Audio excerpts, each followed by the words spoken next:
Hello friends, welcome to Ayesha study centre. आज है 5 जनवरी 2026 और आज के इस क्लास में हम डिस्कस करेंगे 5 जनवरी से बनने वाले सभी इम्पोर्टेंट करंट अफेयर। तो चलिए स्टार्ट करते हैं और आज का पहला क्वेश्चन देखते हैं। पहला क्वेश्चन है, हाल ही में किस राज्य में दुर्लभ तेंदुए सैंडलवुड लेपर्ड्स की खोज किया गया है? तो किस राज्य में किया गया है? तो इसका आंसर हो जाएगा कर्नाटक। कर्नाटक में किया गया है एक दुर्लभ तेंदुए का खोज किया गया है जिसका नाम है सैंडलवुड लेपर्ड्स। इससे जुड़े इंपॉर्टेंट कुछ फैक्ट्स भी देख लेते हैं।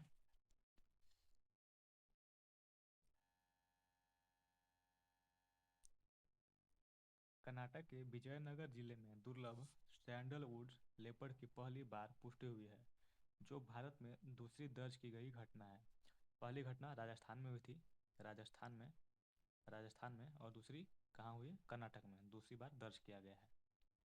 अब देखिए, सैंडलवुड लेपर्ड तेंदुए का एक अत्यंत दुर्लभ रंग रूप है जिसका रंग हल्का गुलाबी या भूरा होता है।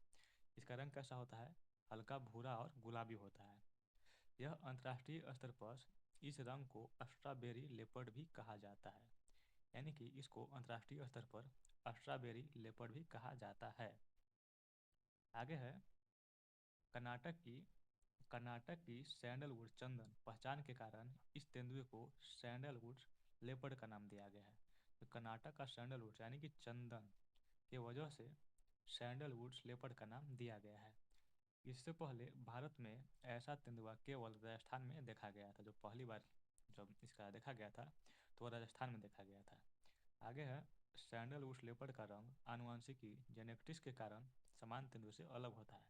इसका जो रंग होता है सैंडलवुड लेपर्ड का, वो अलग सामान्य तेंदुए से अलग क्यों होता है? क्योंकि जेनेटिक्स परिवर्तन के कारण इसका रंग सामान्य तेंदुए से अलग होता है।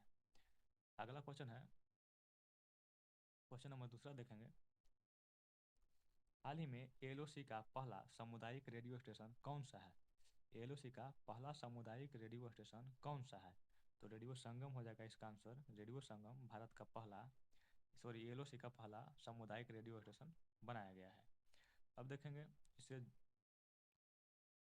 जम्मू कश्मीर के राजौरी जिले में केरी गांव में स्थित एलओसी से लगभग 1 किलोमीटर में एलओसी का पहला सामुदायिक रेडियो स्टेशन शुरू किया गया है। तो कहाँ शुरू किया गया है? जम्मू कश्मीर के राजौरी जिले के केरी गांव में शुरू किया गया है।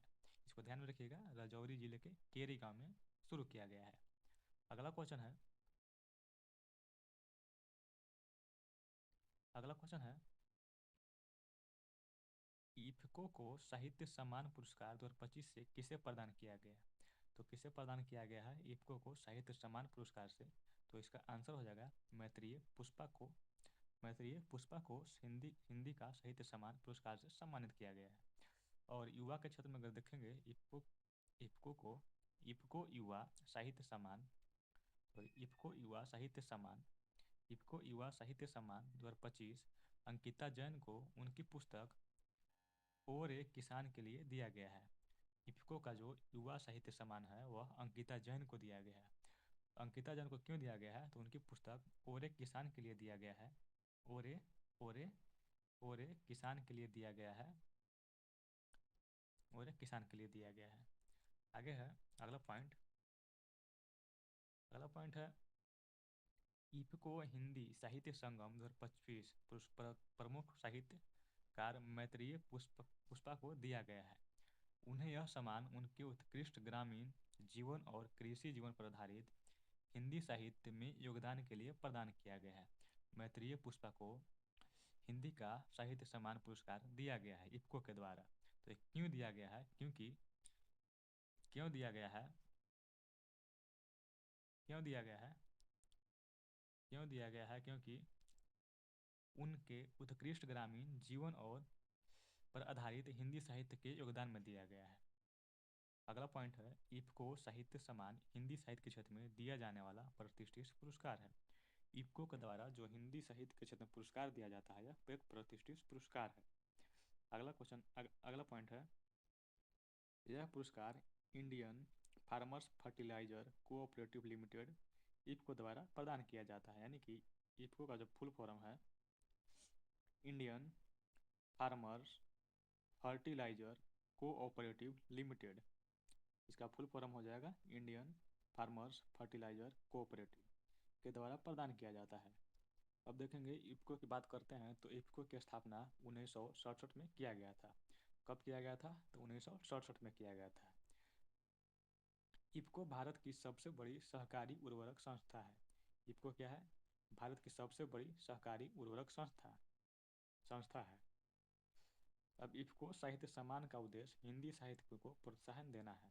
इफ्को का जो सामान्य साहित्य सम्मान जो दिया जाता है वह किस उद्देश्य से दिया जाता है? तो हिंदी साहित्य को प्रोत्साहन बढ़ाना है। अगला क्वेश्चन है, किस राज्य में पैरासिनेमिलेसिया खासियाना नामक कवक की नई प्रजाति खोज किया गया है? तो किस राज्य में किया गया है? पैरासिनेमिलेसिया खासियाना नामक कवक की खोज किया गया है। तो किस राज्य में किया गया है? तो इसका आंसर हो जाएगा मेघालय में किया गया है। मेघालय में किया गया है पैरासिनेमिलेसिया खासियाना नामक कवक की खोज किया गया है। अब देखिए इसे कुछ पॉइंट भी देख लेते हैं।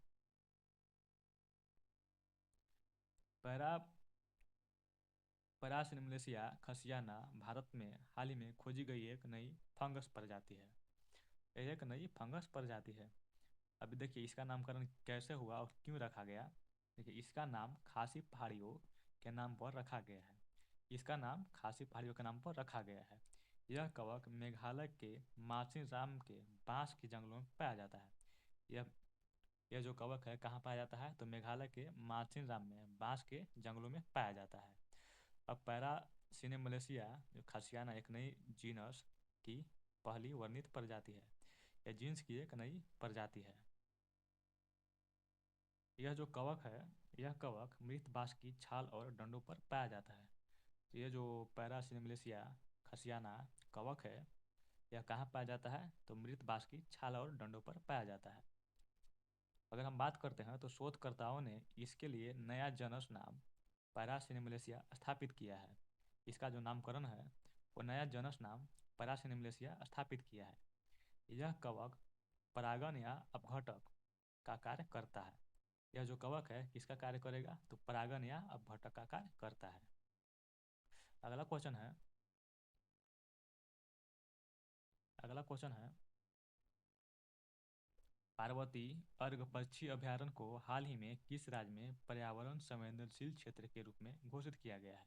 ये जो पार्वती अर्घ पक्षी अभयारण्य है जो हाल ही में चर्चा में रहा है, इसको किस राज्य में संवेदनशील जो क्षेत्र के रूप में घोषित किया गया है? तो इसका आंसर हो जाएगा उत्तर प्रदेश।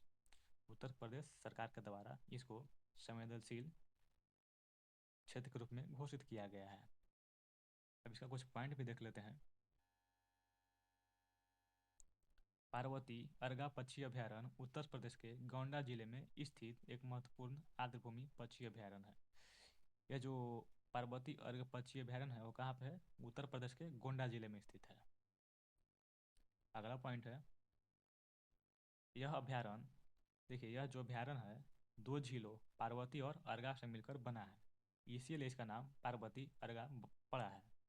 ये जो सरयू नदी के किनारे पुराने बांध के अवशेष से है। ये कहाँ है? जो सरयू नदी के किनारे है और पुराने बांध के अवशेष से बना है।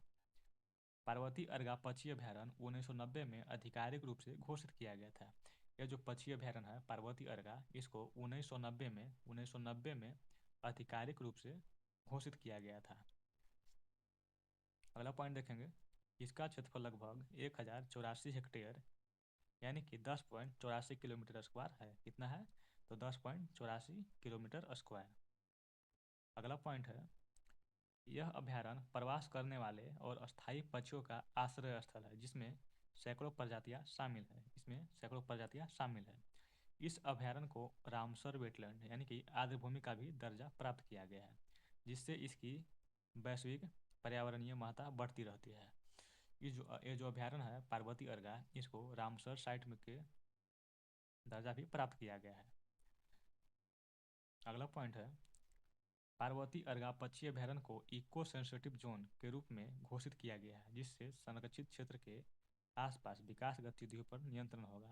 ये जो पार्वती अर्गा अभयारण्य को इको सेंसिटिव जोन यानी कि अति संवेदनशील के रूप में घोषित किया गया है।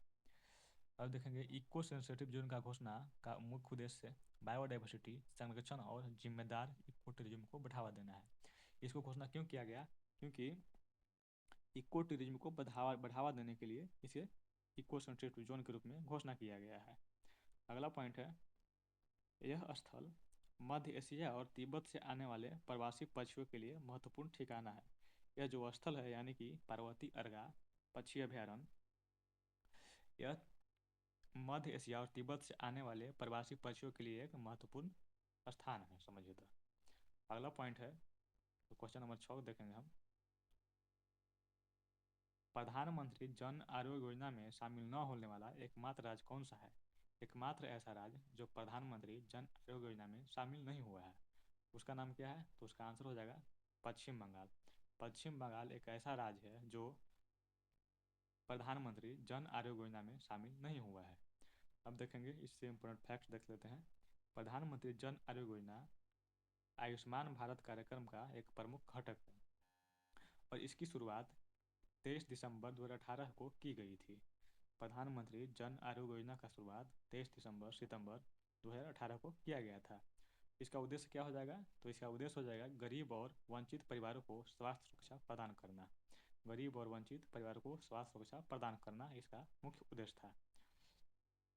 और इसके तहत यानी कि प्रधानमंत्री जन आरोग्य योजना के तहत प्रति परिवार प्रति वर्ष 5 लाख तक का मुफ्त इलाज मिलता है, तो मिलता भी है। और यह योजना कैशलेस और पेपरलेस उपचार की सुविधा देती है। यह जो योजना है कैशलेस और पेपरलेस उपचार का सुविधा भी देती है। और पीएम जन आरोग्य योजना विश्व की सबसे बड़ी सरकारी स्वास्थ्य बीमा योजना मानी जाती है। यह जो योजना है विश्व की सबसे बड़ी सरकारी स्वास्थ्य बीमा योजना माना जाता है। अब अगला क्वेश्चन देखेंगे और क्वेश्चन नंबर 7 देखेंगे। हाल ही में कुशावती किस राज्य का तीसरा जिला घोषित किया गया है? कुशावती जिला को हाल ही में किस राज्य का तीसरा जिला घोषित किया गया है? तो इसका आंसर हो जाएगा गोवा। गोवा में पहले 2 जिले थे, अब कुल मिलाकर कितना जिला हो जाएगा? 3 जिला हो जाएगा। अब बात करते हैं कुशावती की, तो कुशावती जिला गोवा में प्रस्तावित एक नया जिला है। अगला पॉइंट देखेंगे, कुशावती जिले का नाम कुशावती नदी के नाम पर रखा गया है और कुशावती नदी गोवा की एक महत्वपूर्ण पश्चिमी घाटीय नदी है। कुशावती जिला दक्षिण गोवा क्षेत्र से संबंधित है। ये जो कुशावती जो जिला बना है वो किस क्षेत्र से संबंधित है? तो दक्षिणी गोवा के क्षेत्र से संबंधित है। अब बात करते हैं कुशावती नदी पश्चिम से पूरब की ओर, कुशावती नदी पश्चिम की ओर बहकर अरब सागर में मिलती है। कुशावती नदी पश्चिम की ओर बहकर अरब सागर में मिलती है, यानी कि कहाँ मिलती है? अरब सागर में आकर मिलती है। कुशावती जिला गोवा का तीसरा जिला बनाए जाने का प्रस्ताव पास हुआ है और वर्तमान में गोवा में उत्तर गोवा और दक्षिणी गोवा 2 जिले हैं। गोवा में कुल टोटल कितने जिले हैं? तो 2 जिले हैं, एक उत्तरी गोवा और एक दक्षिणी गोवा। ठीक है, अगला क्वेश्चन है और क्वेश्चन नंबर 8 देखेंगे। भांग की खेती को बढ़ावा देने के उद्देश्य से हाल ही में किस राज्य सरकार द्वारा ग्रीन टू गोल्ड नामक पहल की शुरुआत किया गया है? तो किस राज्य सरकार के द्वारा किया गया है ग्रीन टू गोल्ड नामक पहल की शुरुआत किया गया है? वह भांग की खेती के लिए तो हो जाएगा हिमाचल प्रदेश। हिमाचल प्रदेश सरकार द्वारा green to gold green to gold green to gold पहल की शुरुआत किया गया है।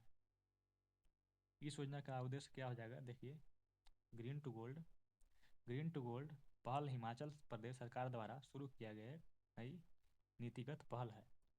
इस पहल का उद्देश्य औद्योगिक हेम्प यानी कि इंडस्ट्रियल हेम्प की खेती को कानूनी रूप से मान्यता देना है, यानी कि भांग की खेती को कानूनी रूप से मान्यता देना इसका उद्देश्य है। अगला पॉइंट है, ग्रीन टू गोल्ड का लक्ष्य हिमाचल प्रदेश को जैव अर्थव्यवस्था बायो इकोनॉमी के क्षेत्र में वैश्विक नेतृत्व वाला राज्य बनाना है, यानी कि ग्रीन टू गोल्ड को हिमाचल प्रदेश सरकार के द्वारा वैश्विक नेतृत्व करने वाला राज्य बनाना है। अगला पॉइंट है, ग्रीन टू गोल्ड पहल के तहत हेम्प को रेगुलेटर और नियंत्रित खेती के लिए अनुमानित दी जाएगी, जिससे अवैध व्यापार को खत्म किया जा सकेगा। अगला पॉइंट है,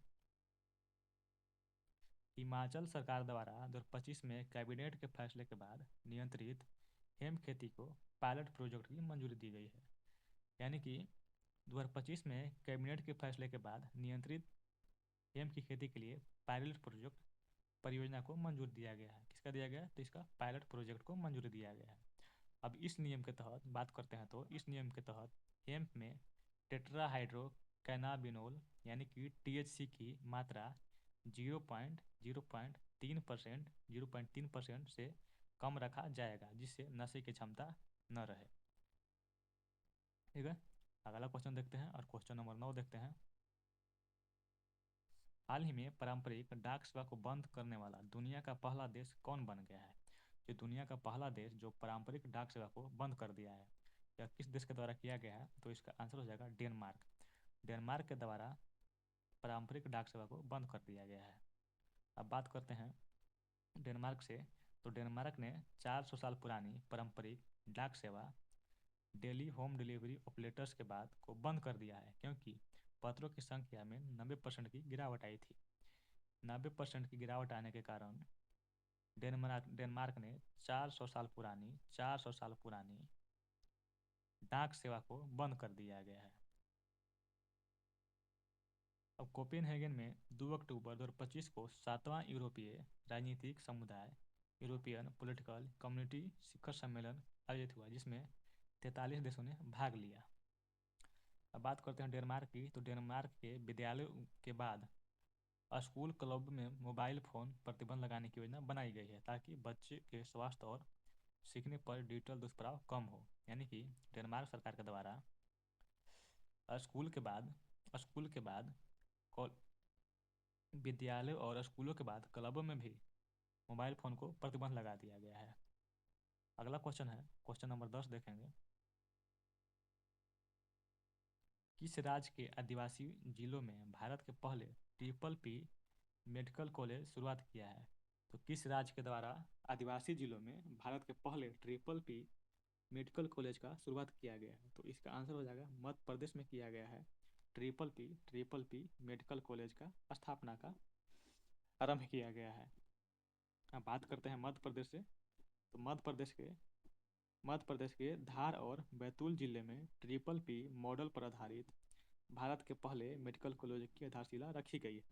तो मध्य प्रदेश के 2 जिला हो जाएगा, धार और बैतूल के जिलों में PPP मॉडल पर भारत सरकार के द्वारा पहले मेडिकल कॉलेज की आधारशिला रखी गई है।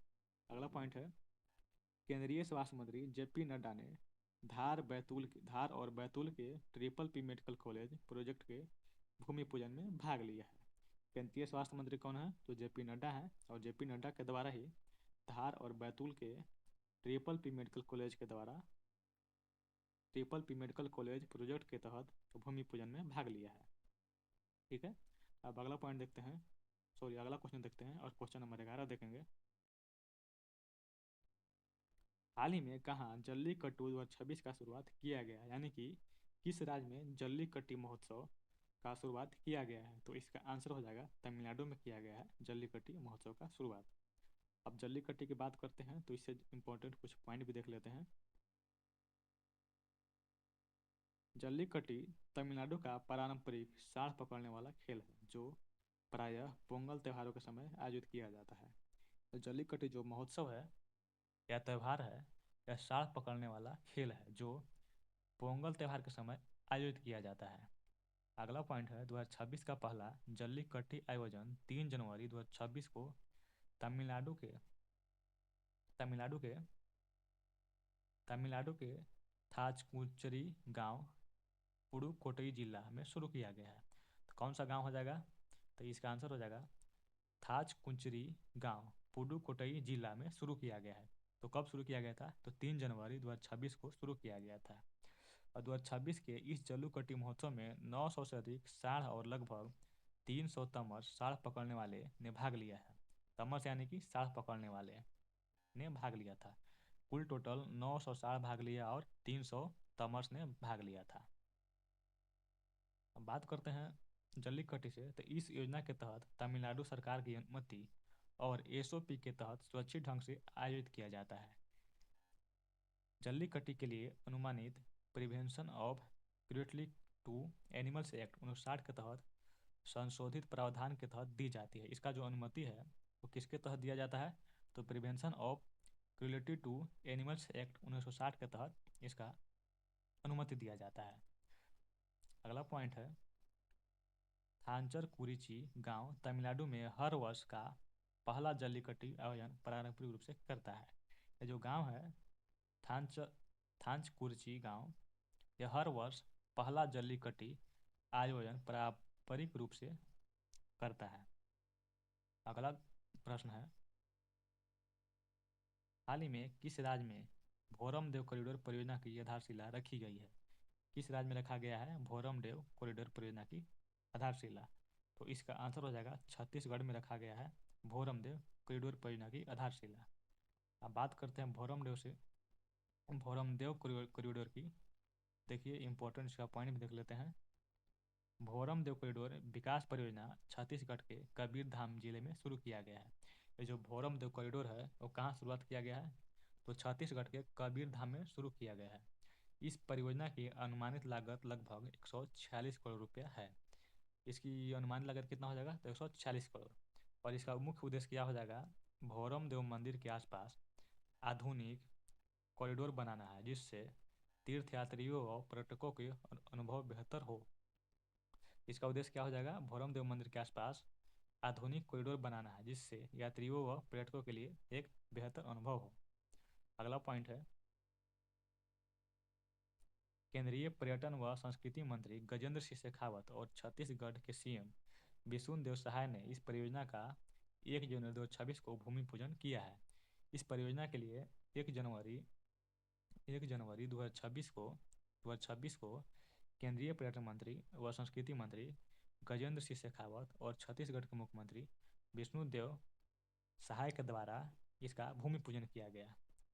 और अगला पॉइंट है, इस परियोजना केंद्रीय सरकार की स्वदेश दर्शन योजना 2.0 के तहत विकसित किया जा रहा है।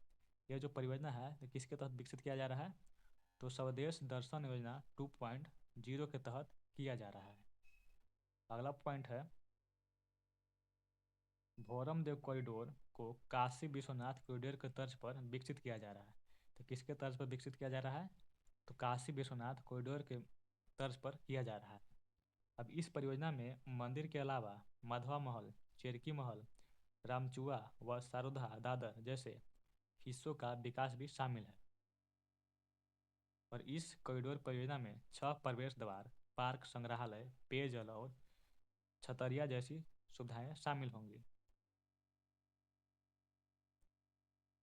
भोरमदेव मंदिर को अक्सर छत्तीसगढ़ का खजुराहो कहा जाता है। भोरमदेव मंदिर को क्या कहा जाता है? छत्तीसगढ़ का खजुराहो भी कहा जाता है। अब अगला क्वेश्चन देखते हैं और क्वेश्चन नंबर 13 देखेंगे। हाल ही में पटना उच्च न्यायालय के मुख्य न्यायाधीश के रूप में किसे नियुक्त किया गया है? पटना उच्च न्यायालय के मुख्य न्यायाधीश के रूप में किसे नियुक्त किया गया है? तो इसका आंसर हो जाएगा जस्टिस संगम कुमार